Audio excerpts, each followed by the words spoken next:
All right, what's up, y'all? Back with another video here. Wanted to run the numbers and show you how I came across my first rental property, took that down, it cash flows, how you can do the same thing too, and hopefully just start to build that portfolio if that's something that you've been looking to do for a while. So first things first, this is a calculator that I got from Invest with Ace. He's pretty easy to find on Instagram, has a lot of great knowledge. I've learned a ton from him on how to run numbers on rental properties. He sells this Excel file, this rental property calculator that he calls it. He also does a bunch of giveaways, and that's actually where I got this for free here as well too. So looking at this, there's a lot that goes into it. If you look over here, we've got the sale price. You can put the unit number, beds, baths, rents per month currently, and then market rents as well. Property tax per year, insurance, gas and electric, depending on who pays what, water, sewer, garbage, lawn and snow, management, vacancy, and maintenance. There's also a down payment. You can edit all this. Basically, you can edit anything in the blue, and then it puts the answers out in the greens there as well. Jumping into the property itself, though, so this is a duplex that is in Louisville near Churchill Downs. I'm in Phoenix, so I did this completely remotely. Flew out there once, shook some hands, met some people, was able to, join a community of like-minded investors that have honestly taught me a ton. And I would not have been able to do this and the other properties that I have out there without them. So if you are going to do things remotely, it's definitely possible. It's got its pros and cons. Pros forces you to delegate and just get creative because you're not able to just go and do things yourself, which is a con depending on how you look at it. But also it's much less of a headache because you're not the one who has to be the property manager or anything of that nature. And I'm sure there are people that, manage their own properties remotely as well. But in my first duplex, first investment property, that's not something that I was ready to do by any means. So I spent about 6 months looking for the right property, just using this calculator, running numbers, went under contract a couple times. Actually, both pretty interesting stories, especially for my first time. The first 2 times that I went under contract for properties. Short versions threatened to get sued on the first one, and then the second one found out that actually I went under contract for a different home. So there's property A that I saw pictures of, and then property B I went under contract for. Thankfully, I figured that out just through my own detective work and kind of back checking references and whatnot. But obviously got out of both of those. Took a couple months off, kind of honed those skills, talked to people, figured out Louisville and whatnot. The first 2 were in totally different cities, found Louisville and whatnot. And so then I basically was looking for only on-market properties. I didn't have any relationships with wholesalers at that point. I wasn't totally comfortable working on an off-market property. I wanted a real estate agent to guide me through the process. So I found an investor-friendly real estate agent, cold called a bunch of them, a couple of them called me back, built relationships with them, told them what I was looking for, and they would eventually send me on-market properties of what I was looking for. And then I could jump them into here, pump the numbers into here to make sure that they do cash flow. So I'm going to walk you through how you can do this and how I did this as well. So went back and forth a couple times on price. Short version got it down to $147,500 for this duplex. The duplex in unit 1 on the bottom floor is a 2-1. Upstairs is a 1-1. Rent is, when I bought it, $900 a month. Rent here is $750. Rent currently is $775. Rent here is $925. This is 9 months later now. Property tax. Okay, so how do you figure out the property tax of the rental unit that you're going to have? So I think I want to make this bigger for you guys. Let's see if this actually works. But so go into Google, property tax calculator. So it's smartasset.com/taxes/property-taxes. And then the nice thing is that you can just come in here and enter your city, and it will tell you what the property taxes are. So I've got Louisville, Kentucky, assessed value of the home, If you're buying it on market, it is what you paid for it. Hit enter. 1549. We're going to round up and say 1600 just to be safe. It's always good to over exaggerate when you're running numbers, because then worst case you over exaggerated. You went a little too high, but then that's more money in your pocket because things are not as expensive as you thought they'd be. So $1,600 for property taxes. Insurance a month, you got to do this by calling local insurance agents and asking for quotes, and you'll just need little info on the property: square footage, duplex, single family, fourplex, whatever it might be, condition of the roof, condition of the water heater, all these things that could potentially break that are going to be insured as well. So my insurance here is $100 a month. Gas and electric, that is paid for by the tenant, so I don't pay anything. Water here is about $90 a month. Sewer is nothing. Garbage is nothing, or those are included with the water. Lawn and snow taken care of by the tenants. Management is usually 10%. It can be anywhere from 8 to 12. For me, with the management company that I went through, is 9%. And then vacancy and maintenance. So this is money that you're still going to get every month. It's going to be profit over what you're paying for your mortgage, whatever it might be. But this is not fun money. This isn't anything you can go out and buy stuff with, or even just put it towards savings for another property. You want to save this in a separate account for, God forbid, when you do need a new roof or water heater, whatever it might be. So it's always not always, but I guess depending, and usually it's going to be 5% for vacancy. It could be more depending on the quality of the home or depending on your risk, how risk adverse you are. Some people do 0 if they somehow find a new build that is cash flowing as well. So this is kind of just up to you. Recommendation is 5% plus, maintenance 10% plus. Actually, I was talking about vacancy, but you know what I mean. Maintenance right there, 10%. Down payment, so I put 20% down there. My interest rate was, or currently is, like 6.89, I believe. Loan term is 30 years. And then closing costs, I just put 4% of whatever the sale price is, and that's pretty accurate as well. So looking at this, you can zoom in, you can kind of see here. So gross rents, $1,650 when I first bought it, $1,700 currently. And then it goes over the property management amount, taxes, insurance, everything that I kind of put into here, and then what that breaks out to monthly.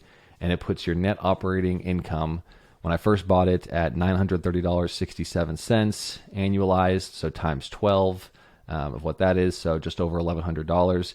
Cap rate of 7.57, not terrible. Annualized ROI 4.69, that's pretty low, to be honest, especially with what I know now. At the end of the day, it's my first property and it's cash flowing, but annualized ROI 4.69. There are definitely a lot of investors that would not touch that with a 10-foot pole. Me potentially being one of them now, doing this for a few months, but at the end of the day, it's totally up to you. I'm definitely not recommending you shouldn't go after a property like this for your first one, because again, it's actually working out extremely well, knock on wood, for me. And we'll see kind of how that continues. But gross rents now gone up a little bit. And right now we're looking at, so it's about $150 a month profit. I was bringing in obviously more than that, but again, you have vacancy and maintenance. And then for the annualized net and ROI right there, 6.52. Again, not the best for sure. But we're getting close to that $200 a month. Right there, that is just profit. And honestly, I just put that all back into savings anyway to save up for the next property as well. The cool thing is you look at this part over here, the market rent. You do rent growth rate of 3.5%, and looking at what it is, going to be over time. So year one, this is actually spot on, 1700. That's correct at 3.5. The cool thing is Louisville is actually appreciated a little bit more than this, and the average rent, I can't remember the exact percentage, but it had gone up, at least for this unit, it was like $45. I chose not to do that because I'm still a big softie as a new real estate investor and landlord. But if I had done that up, like, let's say, $50 each, so that would have been 800, and that would have been 950. I'd be bringing in $230 a month and 7.81% ROI. Eventually, we're going to get to a point where it's going to be, $2,000 a month 5 years from now. Things aren't going to change too much here. Maybe the insurance will go up a little bit, 125 water, just things, increase in price and whatnot. Let's put 105 there. But eventually this is going to be, let's just say for easy math, obviously it's not going to be equal on both sides, but if I were to do, 1,000 for both of them, a few years from now, I'll be bringing in $380, a month. And that's more than my car payment right now. So this just goes to show kind of the power of real estate, not including the amount of equity that I have in the home right now. With even in this recession, Louisville is still appreciating. Bought the home at 147. It appraised for about 155. So really not much equity there, except for the money I put into it. And now just looking at the market, it's actually closer to 165 plus now 170 potentially, depending on the appraiser that I got that day. Looking at the properties kind of in that area as well.